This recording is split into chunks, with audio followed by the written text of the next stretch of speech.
নমস্কার বন্ধুরা, আজকের ব্লগটা এখান থেকে শুরু করছি।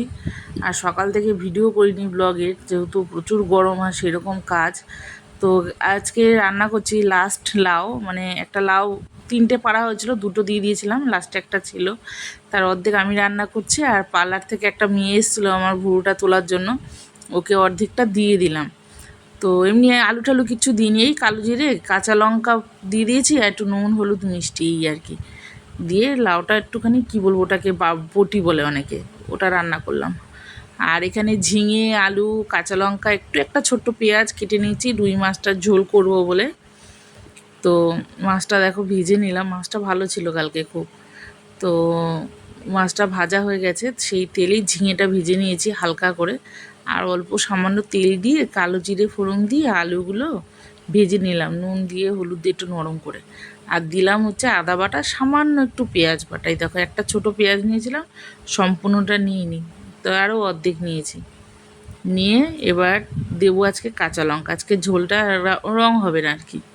তো সামান্য জিরে গুঁড়ো দিলাম, দিয়ে এবার কাঁচা লঙ্কাগুলো দিয়ে দেবো আর কি, মশলাটাকে ভালো মতন কষিয়ে তারপর ঝিঙেটা তো দিয়ে দেবো। দেখো লঙ্কা দিয়ে দিয়েছি, মশলা কষানো হয়ে গেছে, ঝিঙেটাকে হালকা কষাবো, খুব বেশি কষাবো না, কারণ বেশি গলে যাবে ঝিঙেটা তাহলে। তো ভালো মতন কষিয়ে নেব, কষিয়ে নিয়ে অল্প সামান্য জল দিয়ে কষতে হবে, কষে তারপর জলটা দিয়ে দেবো। মশলার মধ্যে অল্প জল দিয়ে কষালে না মশলাটা খুব সুন্দর কষানো হয়। তো দেখো ঝোল তো ফুটে গেছে, আলুও সেদ্ধ হয়ে গেছে। আর লঙ্কা আমি বাটিনি, গোটা লঙ্কাই দিয়েছিলাম, লঙ্কাগুলো হাতা দিয়ে একটুখানি গালিয়ে দিয়েছি, কেন ঝিঙেতে না ঝাল বেশি খাটে না, ঠিক আছে। আর পরশু দিনকে টাংশ খাওয়া হয়েছে, একটু মুরগির মাংস নিয়ে এসেছিলো, তারপর কালকে না একটু রিচ খেতেই ইচ্ছা করছিল না। আর মেয়েটা একটু মাছ হলে ওর খাওয়ার কোনো ঝামেলা থাকে না, খেয়ে নেয়।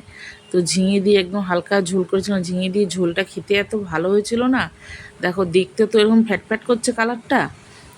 তো লেবু দিয়ে ঝোলটা যখন মেখেছিলাম, আর লেবুটার সেন্টটাও সেই রকম দারুণ খেয়েছে। আর দেখো আম কুড়িয়ে পেয়েছে, দেখো পড়ে গিয়ে ফেটে গেছে, গাছে তো অলরেডি আম পাকা শুরু হয়ে গেছে।